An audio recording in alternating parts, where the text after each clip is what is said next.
Hi guys, my name is Crystal and welcome to my YouTube channel. Welcome old subscribers, welcome new. If you like my videos, please press the like button and please do subscribe. Alexa, what's the time please? It's 8:11 a.m. Alexa, what's the date today? It's Tuesday the 18th of October. And Alexa, the weather? Alexa, what's the weather like? Currently, in Rochester it's 6 degrees Celsius with fog. Today, you can expect intermittent clouds, with a high of 17 degrees and a low of 6 degrees. Alexa, can you tell me a joke please? Did you hear about the restaurant on the moon? The food is okay, but it has no atmosphere. Right guys, so last night I took Max for a walk in the dark around 7 o'clock in the evening. I put all my things away. My mum had given me a fish and chip dinner, microwave, and she's also given me some more Walker's crisps, cheese and onion, which are my favourite, cheese and onion Walker's crisps. I'm feeling okay this morning. I've still got what I've got wrong with me, but I'm grinning and bearing it, as most people do. Yeah, last night I went for a walk in the dark and there was a couple of people mucking about on the field in the pitch black and I couldn't see who they were. Obviously it was a young lady with her young man. I'm 54 and I am anxious, I do get scared easily. And she was saying, they were giggling, so I knew it wasn't anything serious. They were giggling, they were laughing. And maybe it is funny to frighten older people. Oh, you're trying to kill me, you're trying to kill me. But then she started laughing. And I was alone in the pitch black with just these two people walking past me, but when somebody says, oh, you're going to kill me, and they start laughing, then you know it's just a joke. So I walked around and off past Costa Coffee and past the co-op, quietly back to my flat. I had a okay day round my mum's. I was round there till the afternoon. I went home about 4. I wanted to go home earlier, but I couldn't get a taxi. So I don't know what went on in my block of flats when I went out, do I? And I went out about 12 till 4, so 4 hours. 4 hours I was round my mum's in Chatham, and I came back and I was being played up in the co-op, like has happened so many times that I've been round my mum's. I've come back, gone to the co-op and I've had trouble in there or rude behaviour.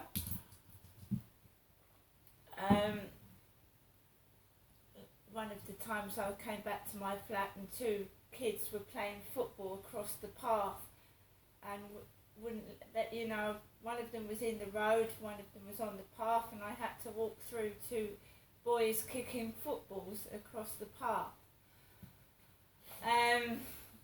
Came back into my flat by myself. I live alone with my lovely Chihuahua, who does guard me, even if it's by noise. He barks if there's a noise, you see. That's why dogs alert you to danger.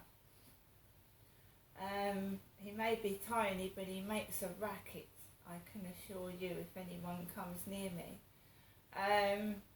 Came into my flat and I put the television on, and then I put The Ring 2 on DVD, which I fell asleep to, The Ring 2. I got up a few times to use the toilet last night. I felt sick as well. I thought I was going to throw up. That's why I laid down early. I thought I was going to be sick because I'm on antibiotics in the ear. I've got gum gel in the mouth, and I'm taking painkillers as well. So last night I thought I was actually going to be sick. I started to think it was the takeaway that was bad because that jumbo sausage had bone in it. So that was worrying me a bit. I sat down there thinking, is it just the dizzy spell with sickness, or was that takeaway rotten? That's what was going through my mind last night. I've got up this morning, going to sort out the cats, seen to Max, my dog. But it's still the same. And I had a little package in my mailbox when I came back yesterday, which was a sample from Leicestershire, which is a Le Petit Chocolat crunchy biscuits topped with milk chocolate, Lou, free sample biscuits. That's what was in my mail yesterday, a biscuit. But I went up to my mum's and I had more than a chocolate biscuit to eat for my lunch. Right.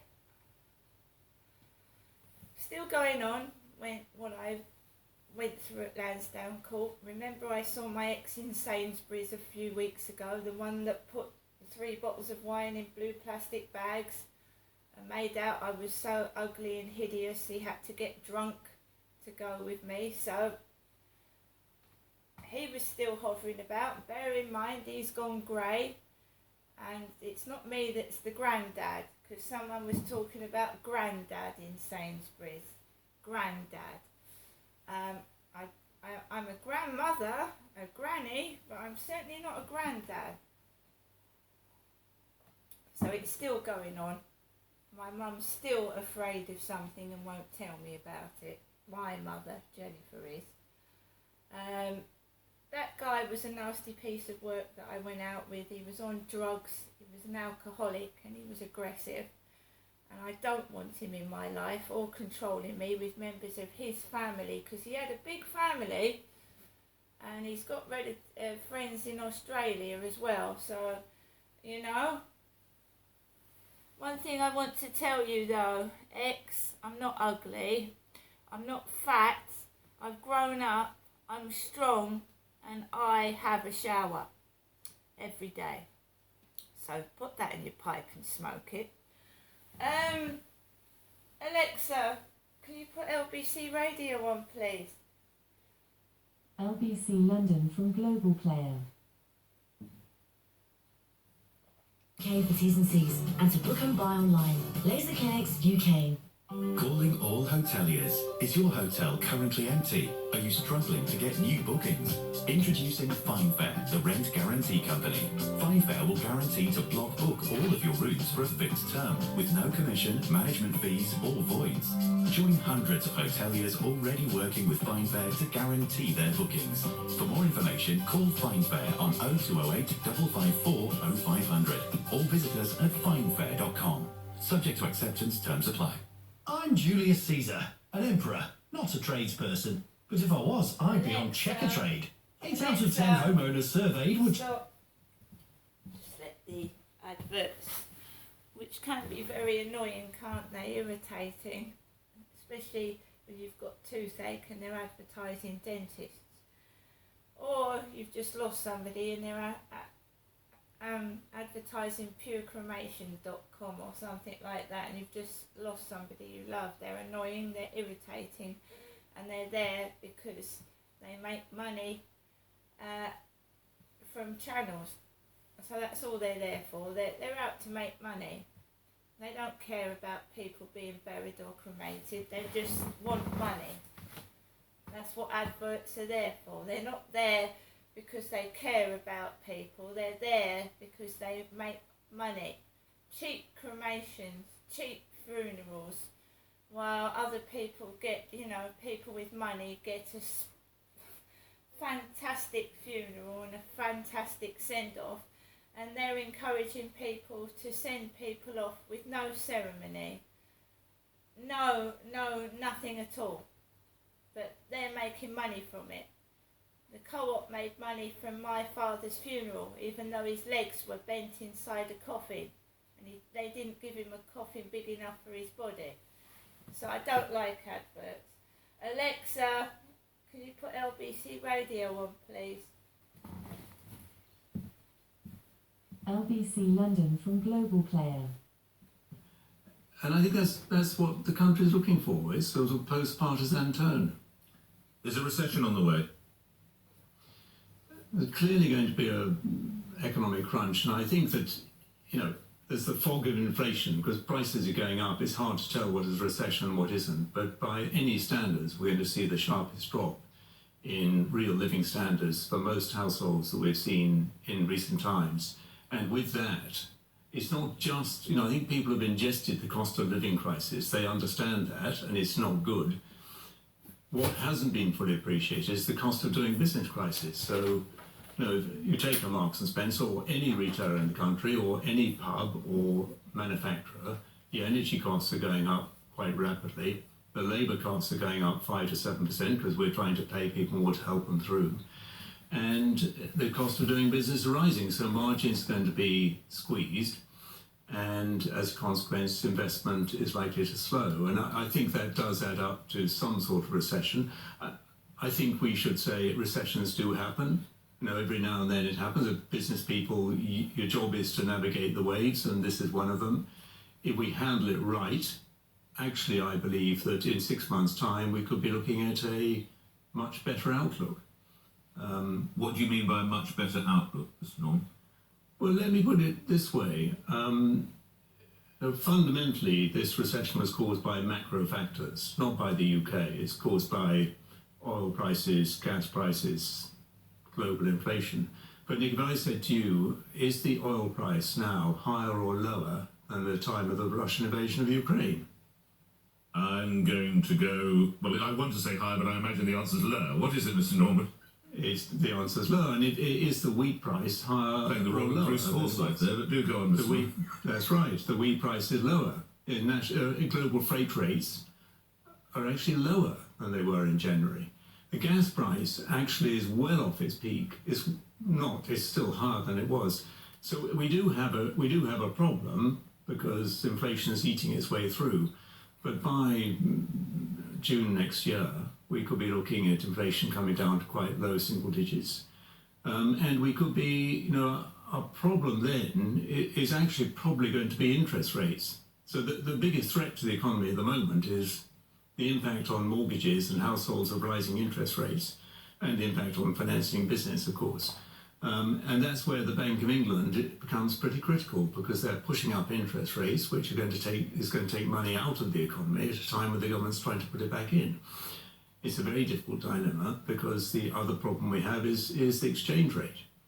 And if sterling's depreciated by nearly 15% against the dollar, and that the danger is that kicks on inflation again. So say we get on top of that, we have a different tone of voice, we have a sort of budget that appeases markets, and it's our job as business leaders to see our way through it. A budget that appeases markets. If I take you back to what's known as the mini budget, then Chancellor Kwarteng's mini budget, how likely is it, in your view, as a leading businessman, that it would have brought about growth, the level of growth that was required? Well, I don't think people like me or the general public ever realised that the problem with growth was that we didn't have enough consumption. We have high employment, we have quite high spending. You don't boost growth by simply pouring money back into the consumer economy. Stop. There's a lot wrong with this world. The world revolves around money, and a lot of people haven't got any. Therefore, we are going to suffer poverty, maybe starvation, and, in the winter, a lot of maybe older people who are afraid to heat their homes will die from hypothermia, hypothetically. The rich don't have to worry about heating or feeding themselves. Poor people do. It's as simple as that, right? So royalty, government, etc. will not have to worry about heating their homes and eating, whereas poor members of the public, people that are disabled or on benefits, are yet again going to suffer because of the mess that the country's in. That's that. And all I'm going to say to people is about me, what's going on in my life, is I belong to nobody. I have chosen to now be by myself and make myself healthy and happy by myself. And I don't belong to anyone. I'm nobody's prostitute. I'm nobody's toy. I'm a human being. And when you accept that fact and stop harassing, haranguing, ringing my phone, sending messages and filth via Facebook, maybe you'll understand that you, whoever you are that's harassing me, is not going to get what you want. See you later.